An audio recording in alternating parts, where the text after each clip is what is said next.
Well, let's go ahead and kneel for prayer.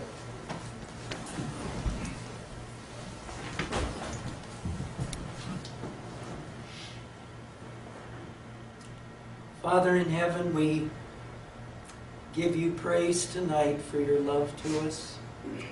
We're grateful tonight that because of Jesus, we can cast all our care upon you because you care about us. We're grateful that your grace is still sufficient for our need. We pray tonight for the Holy Spirit to speak to us. And when he does, may we allow him to humble us to our rightful position before your throne. In Jesus' name, amen. Amen.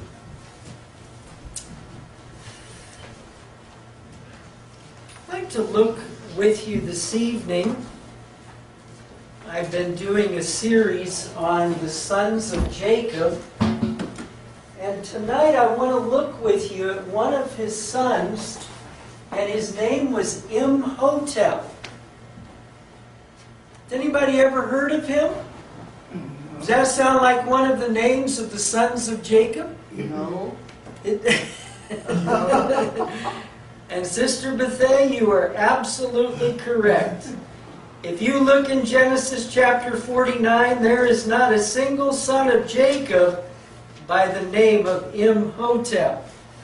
You have Reuben and Simeon and Levi and Judah and Dan and Zebulun and Issachar and Naphtali and Gad and Asher and Joseph and Benjamin. But no Imhotep. Well, let's take a look this evening at this man, and let's see if we can't figure out who he actually is. You said Genesis. What was that? Genesis chapter 49, Sister Bethay. Yes. That has all the different sons of Jacob. Okay. But tonight we're going to look at Imhotep.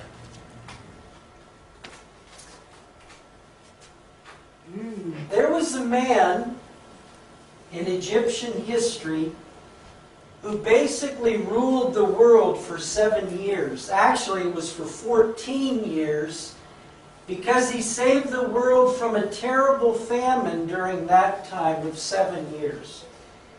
He was known throughout the world as a savior because of this. Now think about it for a minute, folks. Every nation on the face of the earth was starving. Nothing was growing for a period of 7 years. But outside of the Bible, there's no record of such a man. Now, what is your name, ma'am? Donnell. Donnell. Okay. Yes, Donnell, you said it.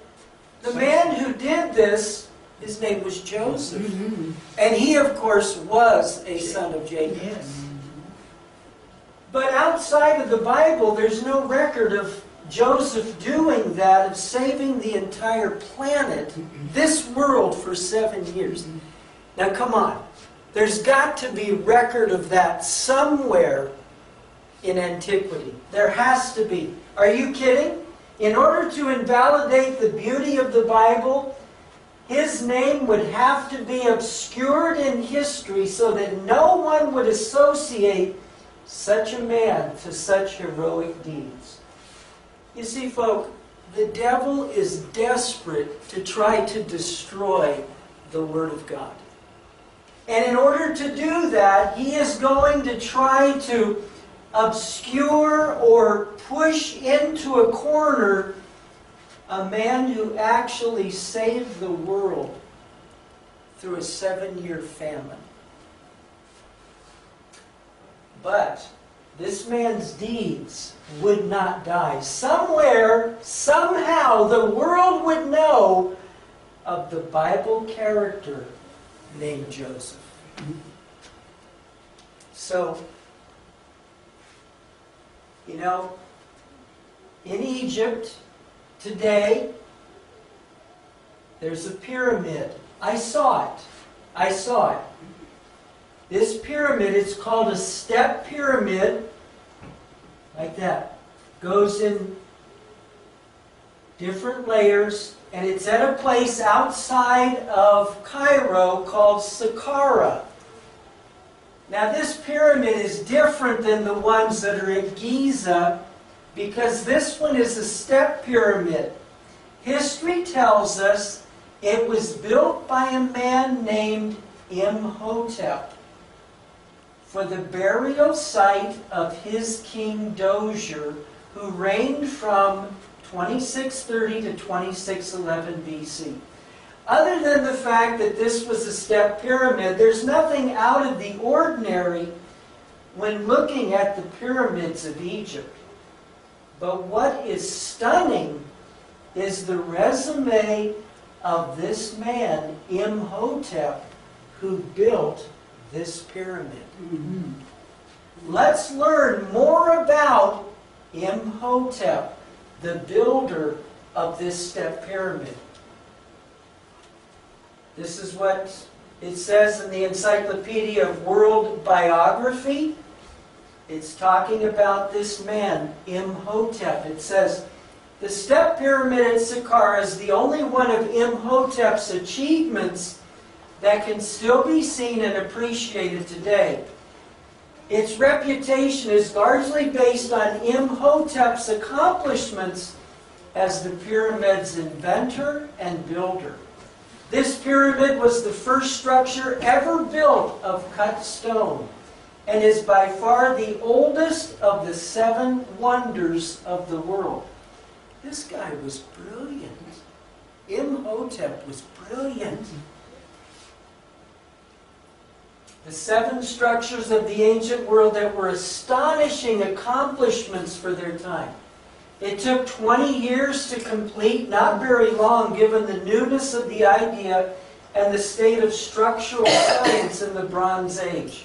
The period of development where metals, particularly bronze, were used for the first time. So Imhotep, the Encyclopedia of World Biography says he was the builder of this step pyramid at Saqqara. Well, let's find out what else we learn about this man. You know, it was fascinating to me. I went to this place at Saqqara, saw this pyramid, this step pyramid, and then they had right nearby a little museum, the Imhotep Museum. And I was fascinated by what it said about him. Listen to what it said. At Saqqara, there's a small museum dedicated to this extraordinary man named Imhotep. And this is what it said. He was known as the Chancellor of the King of Lower Egypt. He was the chief under the king, administrator of the great palace, hereditary lord, high priest of Heliopolis. He was a builder, the sculptor, the maker of stone vases. He was the chief sculptor or architect. He was the chief of the wise men, so he was considered the wisest man in Egypt. Do you remember what the Pharaoh said? When he was trying to rack his brain, he thought, who am I going to get to take control of Egypt during the 7 years of plenty, followed by 7 years of famine? He said, who is the wisest man who could do that?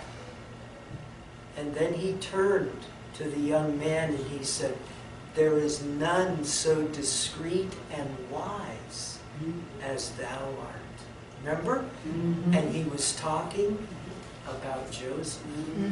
So Joseph, or Imhotep, was the chief of the wise men. He was the top physician. He understood medicine. He was a vizier, or the highest ranking political advisor. Now here again, do you remember what Pharaoh said? Let's go back and read it. Let's go back and read what Pharaoh said.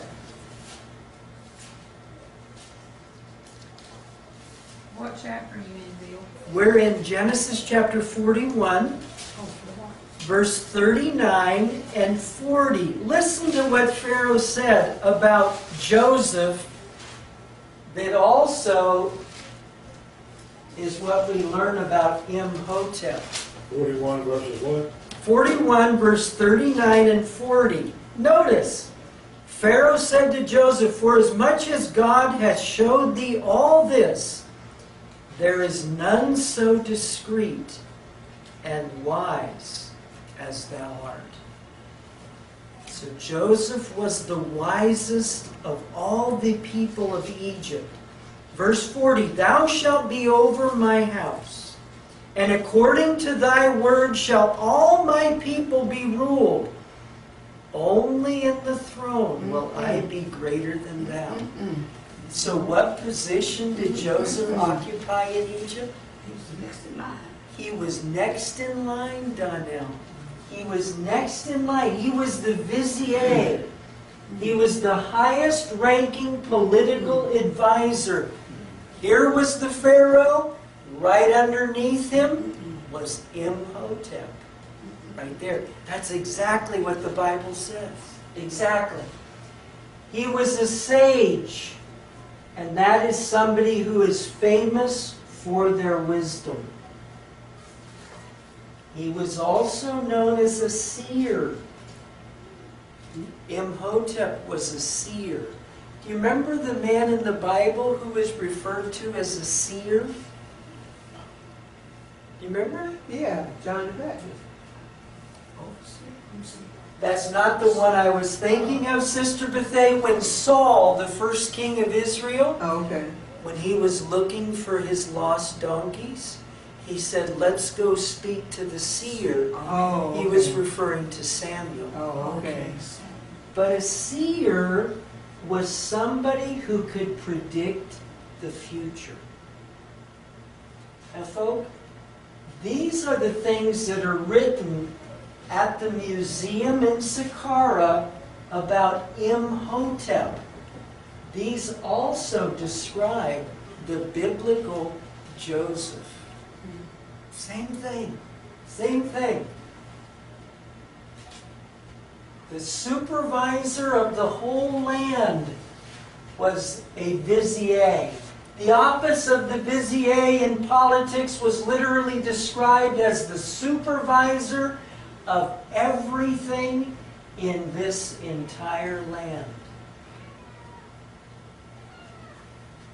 That's what Joseph was. And history says that's what Imhotep was.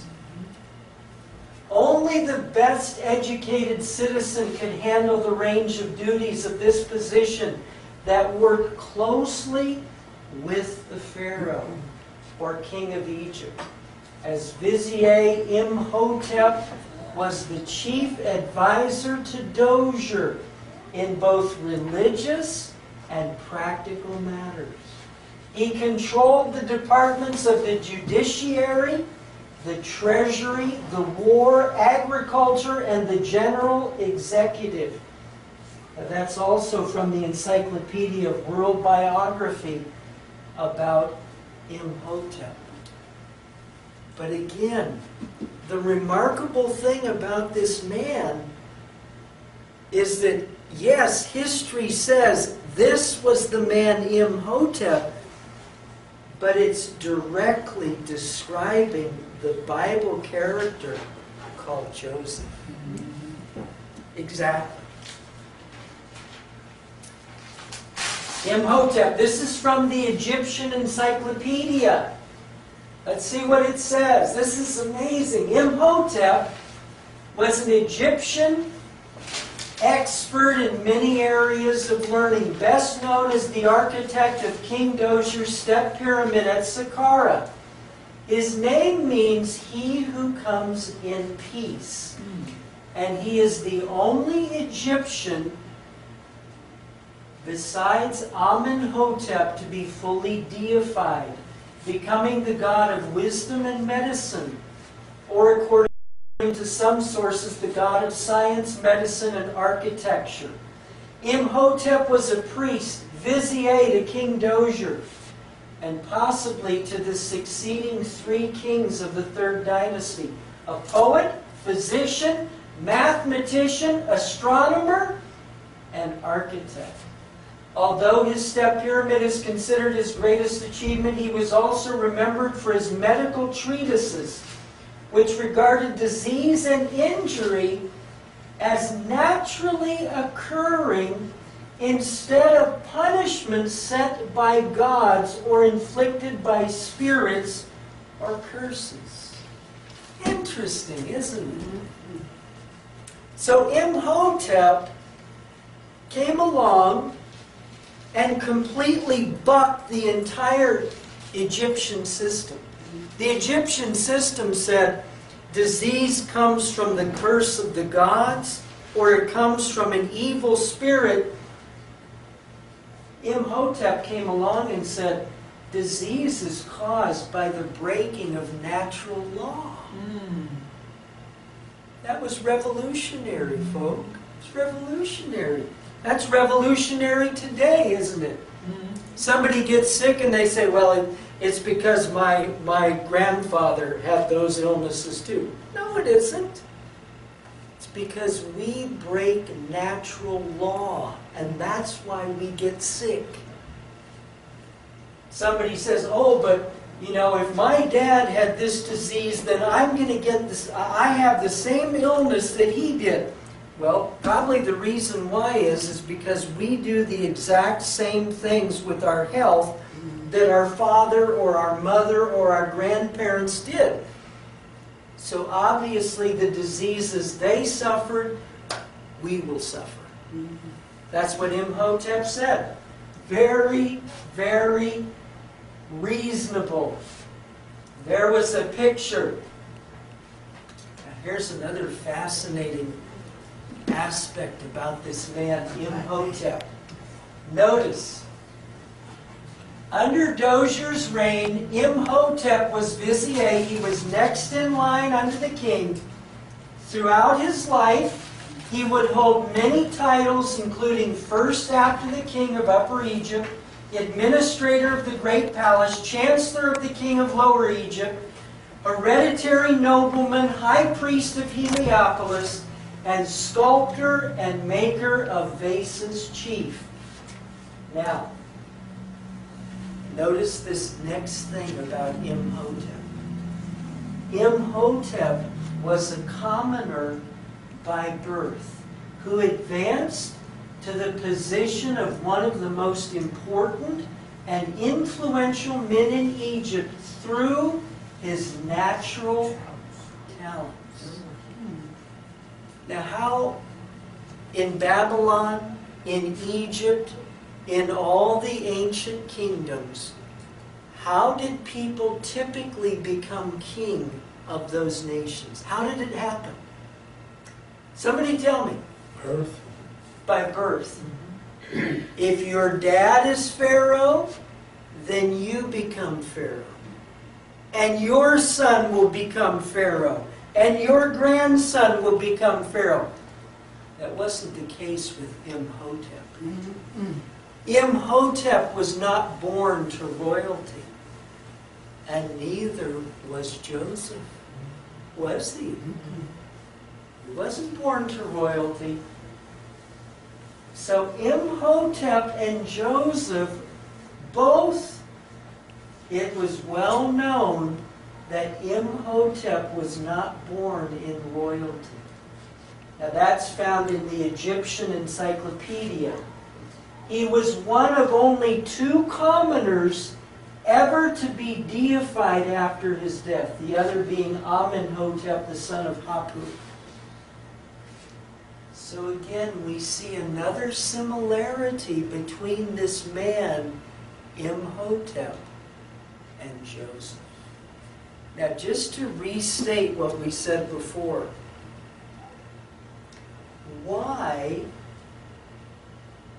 wouldn't there be history books that come flat out and say that Joseph was a great man in Egypt, and we can see him, and encyclopedias should say exactly what the Bible says. Why is that not the case? Can I say the first thing that I think it is? Sure, Donnell, go ahead. Because he was a black man. Because He Joseph was from African descent. most likely, Donnell, he wasn't of African descent. Now, this picture may give that impression, but Jacob and his boys, they were from Ur of the Chaldees, which was from Babylon. Because see, Donnell, Abraham or Abram, we read about in Genesis 11 and 12. Abram lived in Ur of the Chaldees, which, if you look on a map, it was in the southern edge of Babylon, right near the Persian Gulf. Okay? Abram went from Ur up to Haran, then came down and dwelt in Israel. Okay? And then, of course, Jacob's family, then they went down into Egypt, where they were for 400 years. See? So, Donnell, Jacob and his family, they were not African. They were not. From humble beginnings come great things. You know, the unfortunate reason why too often we don't do many great things, it's because we got to start here. And this is so foreign. This is so foreign to our thinking. So foreign. Imhotep was not born into royalty. He was a commoner, born of humble birth.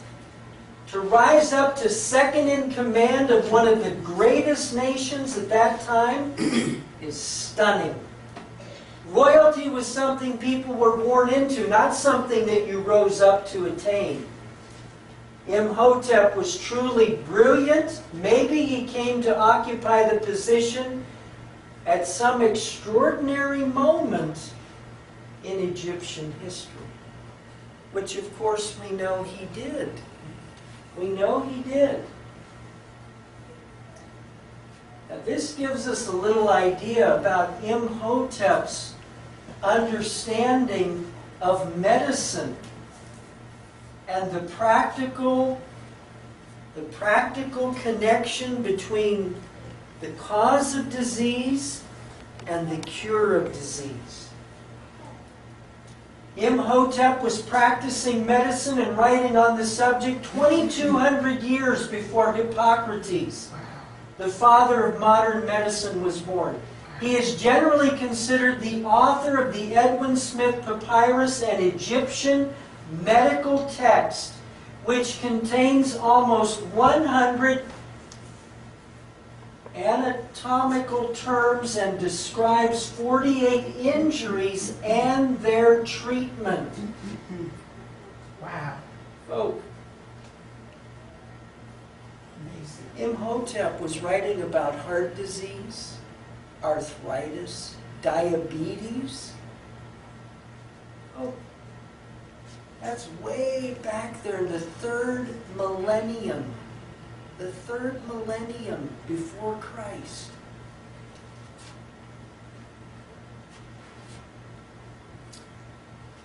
It says the Edwin Smith Papyrus, which is attributed to Imhotep. It says the most interesting aspect of the work is the modern approach it has to treating injuries. Unlike many medical texts of the ancient world, there's little recourse to magical treatments in the Edwin Smith Papyrus. See, Imhotep, Joseph, was not talking about magic and talking about spirits and demons in the curing of disease. It says every injury is described and diagnosed rationally with a following treatment, prognosis, and explanatory notes. This is not to say there's no allusion to medical practices commonly used at the time. The reverse side of the papyrus features 8 magic spells and chants for healing. Those were not Imhotep's doing. His were very practical. Examinations are described along the same lines as a modern-day visit to a doctor. Imhotep, patients are asked where they're injured, feel pain. The physician then addresses the wound by touching or prodding and questioning the patient. The prognosis given after every entry begins with the phrases, "An ailment I will handle," or "An ailment I will fight with," or "An ailment for which nothing can be done." Imhotep was far in advance as to understanding the treatment of illness and disease. Now, here is something else, and this comes from the Library of Congress. See, we know that Imhotep was not born in royalty. Joseph wasn't born in royalty. Imhotep rose up to be second in the kingdom, right beneath the king. Joseph did the same thing. Imhotep was the wisest of men in Egypt. Joseph was too. Imhotep could predict the future. And Joseph did too. Now, notice this comment about Imhotep. This is courtesy of the Library of Congress. It says, there are no historical records of Imhotep's acts as a political figure, but his wisdom as a religious advisor was widely recognized after he ended a terrible famine that dominated Egypt during 7 years of Dozier's reign. So during the reign of King Dozier, his chief advisor, his vizier, was Imhotep, and Imhotep saved Egypt and the world from a 7-year famine. It is said that the king was failing in his responsibility to please the god, and his neglect was causing the Nile to fall short of a flood level. Imhotep, having a vast knowledge of the proper traditions and methods of worship, well, that's a bunch of foolishness, was able to counsel Dozier on pleasing the god of the cataract, allowing the Nile to return to its usual flood level. Well, that's foolishness. It's pure foolishness. The point is that God wanted to raise up Imhotep or Joseph to save his people during a 7-year famine. And folk, history tells us that Imhotep saved Egypt and the world during a 7-year famine.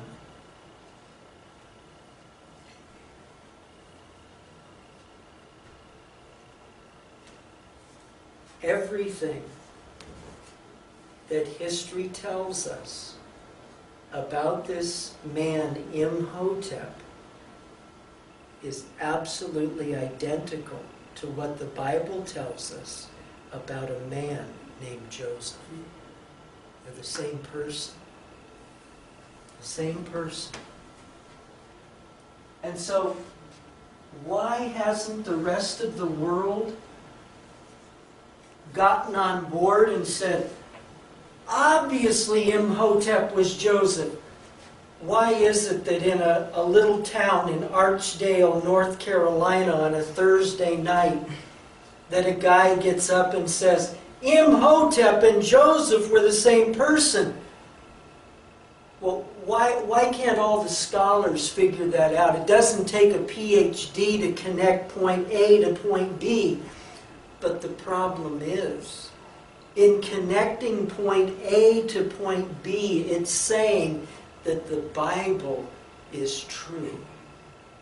And worldly wise men don't want to accept that. Brother Ben. I was thinking that there was a prejudice of the Egyptians against the Hebrew, because Joseph, he didn't even eat with the Egyptians. They called it a curse for the Egyptians to eat with a Hebrew. Well, Brother Ben, in Joseph's position as the chief advisor to Dozier, he didn't eat with anybody. He didn't. He didn't eat with anybody. Verse 8. What's that, Daniel? Verse 8 says, Genesis 45 and verse 8, it says, and so it was not you that sent me hither, but God, and he has made me a father to Pharaoh, and Lord of all his house, and a ruler throughout all the land of Egypt. He was big, big. Yes, he was, Daniel. He wasn't Pharaoh, but he was next in line. You know, Daniel,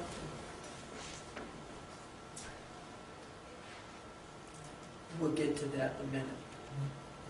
We'll get to that. Because Joseph became big because he was willing to be small. You see? Joseph was willing to say, I'm nothing, but God is everything. And when Donnell, we will come to the place where we will, by our choices and decisions, say, Lord, you are everything. I am nothing. Donnell, God will make us big too. He'll make us big too. But Donnell, let's face it.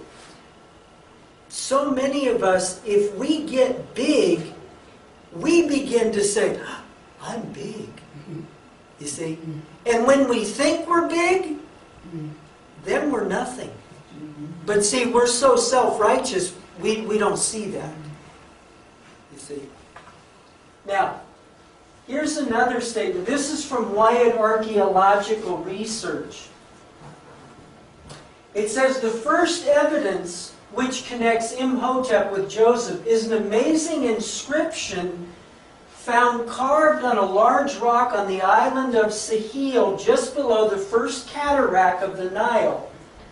This inscription claims to be a copy of a document written by Dozier. Now again, Dozier was the pharaoh of Imhotep.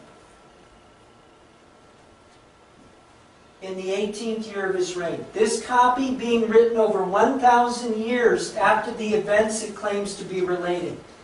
It goes on to tell of a 7-year famine during Dozier's reign. And 7 years of plenty. Let's look at a few passages from this inscription and compare them with the biblical account. Keeping in mind that this was written a millennium after the events it claims to be describing. Now here it goes. The next thing in the inscription tells that when the king slept, the Nile god, of course this is Egyptian buffoonery, revealed himself to him in a dream and promised the Nile would pour forth her waters and the land would yield abundantly for 7 years. After a 7-year drought. This passage reflects the fact of a dream by the Pharaoh of 7 years of plenty and 7 years of famine, although reversed. So, folk, this is an inscription on a large rock on the island of Sahel, below the first cataract of the Nile. Large rock inscription during the reign of Dozier, who was Imhotep's emperor, and describes a 14-year period, 7 plenty, 7 famine. Imhotep saved Egypt from a disastrous 7-year famine. Does that sound familiar? Have you ever heard of a 7-year famine in Egypt? Did a remarkable man under the control of God save Egypt and the world from a 7-year famine? Was he not born of a common birth, outside of royalty, but rose up because of his skills and eventually stood next to the king and was the overseer of the whole land? Of course, Pharaoh said, "Thou shalt be over my house. According unto thy word shall all my people be ruled. Only in the throne will I be greater than thou."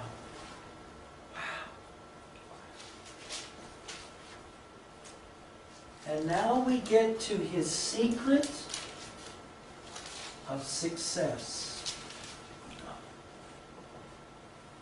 His secret of success. Genesis 39, 7-9 tells us a very familiar story. It says, "It came to pass after these things that his master's wife cast her eyes upon Joseph, and she said, 'Lie with me.' But he refused, and said to his master's wife, 'Behold, my master wotteth not what is with me in the house. He hath committed all that he hath to my hand. There is none greater in this house than I, neither hath he kept back anything from me but thee, because thou art his wife. How then can I do this great wickedness and sin against God?'" Folk, we all are right here. Every single day, we are right here. Whether it's a woman, whoever it is, whether it's our plate, whether it's becoming wealthy, whatever the God is, the devil comes with a specific temptation for each one of us. Whatever it is, it comes in all flavors, all colors, all sizes, all shapes. And the devil says, "Give in to me. Do it my way. Submit to me. Because doing it my way will bring you happiness." That's what he does. And that's what he said to Joseph. And he used Potiphar's wife as his agent. And the Bible says, but he refused. Joseph said no. Joseph said, not going to be me. And so, folk, here is the dividing line in the life of Joseph. And in actuality, that's the dividing line in each one of our lives tonight. How do we respond when the devil or one of his agents says, "Lie with me. Do this, and you will have great prosperity"? What is our answer? Do we say no? Or do we say, "Boy, that looks awfully appealing. I think I will engage in that"? What is our answer? What is our answer? Joseph's was no. Absolutely not. And I tell you, the 12 apostles, of whom it's recorded in Acts chapter 17, the apostles were accused of something in Acts chapter 17 and verse 6. The Bible says, when they found them not, talking about Paul and Silas, It says, they drew Jason and certain brethren unto the rulers of the city, crying, these that have turned the world upside down are come hither also. Folks, God will have a people in this world who will say no. And the people that say no to sin and selfishness, they will turn this world upside down. The apostles that did it in the first century, they were used by God because they said no. They refused to give in to wickedness and selfishness and sin. And that was why God used them in a mighty way. That was why God was able to use Joseph in a mighty way. Friends, think about for a moment, what would have happened if Joseph right here had said yes? What would have happened? You say, well, he could have repented if he did. Yeah, he could have repented. And God is so merciful and so compassionate to give us chance after chance after chance. But it's also possible. If Joseph had said yes to Potiphar's wife, his life would have been destroyed. Now think of another famous Bible character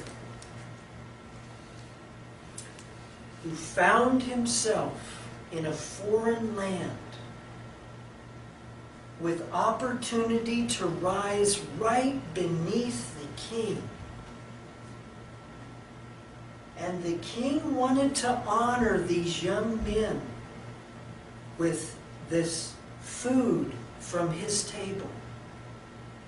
And these 4 young men, what did they say?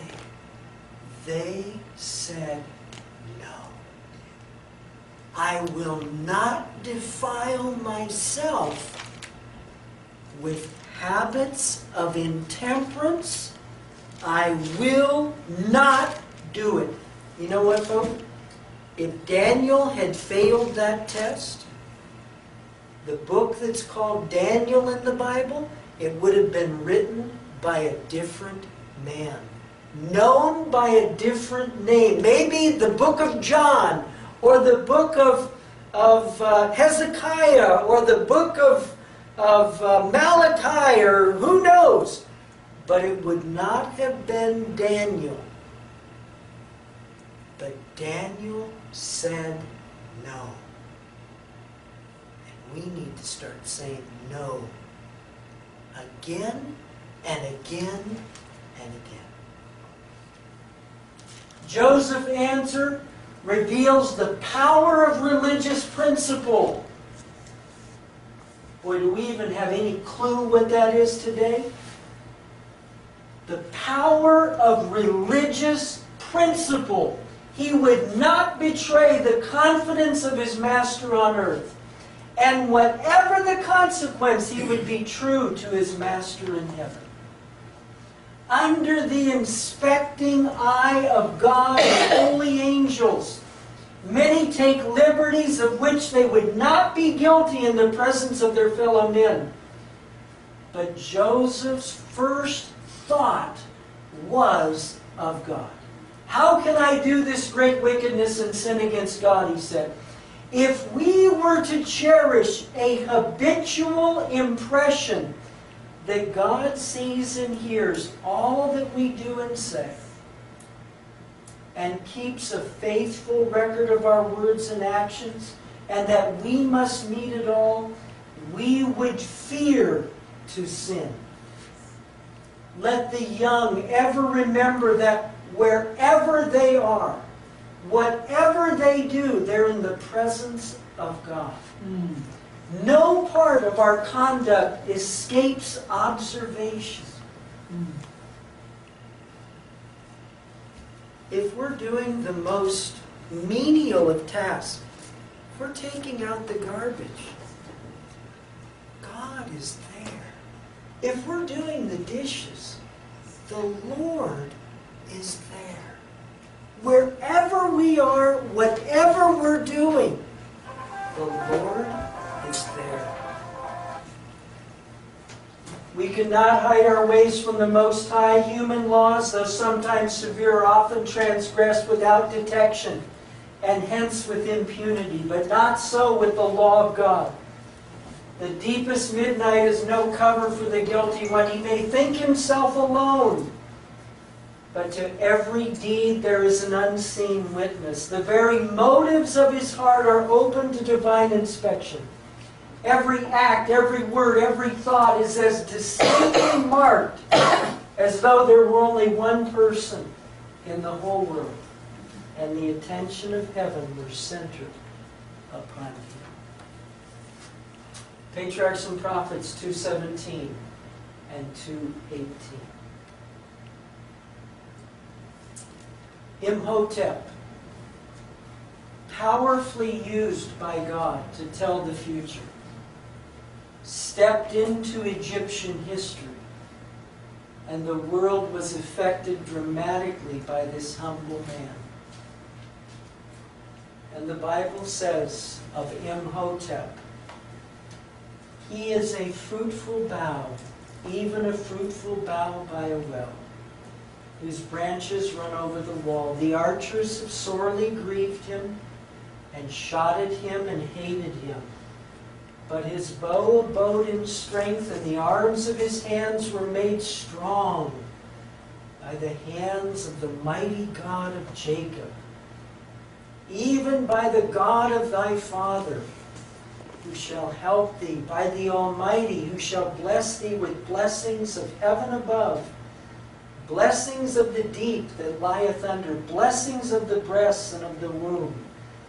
Blessings of thy father hath prevailed above the blessings of my progenitors, unto the utmost bound of the everlasting hills. They shall be on the head of Joseph, and on the crown of the head of him that was separate from his brethren. Joseph, the Bible says, would be given a crown. Imhotep will be given a crown that's given to the overcomer. Folk, the Apostle Paul said that if we overcome, if we say no to evil and wrong by the grace of God, that we too will wear a crown of righteousness, which the Lord, the righteous judge, shall give to us at that day, and not to us alone, but unto all those that love his appearing. Let us pray.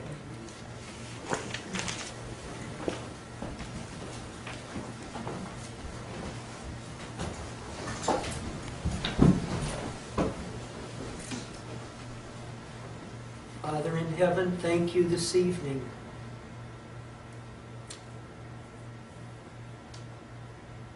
Thank you for a man who said no. Thank you for a man who illustrated religious principle. Father, the same Spirit that empowered Imhotep to be that man is here with us this evening.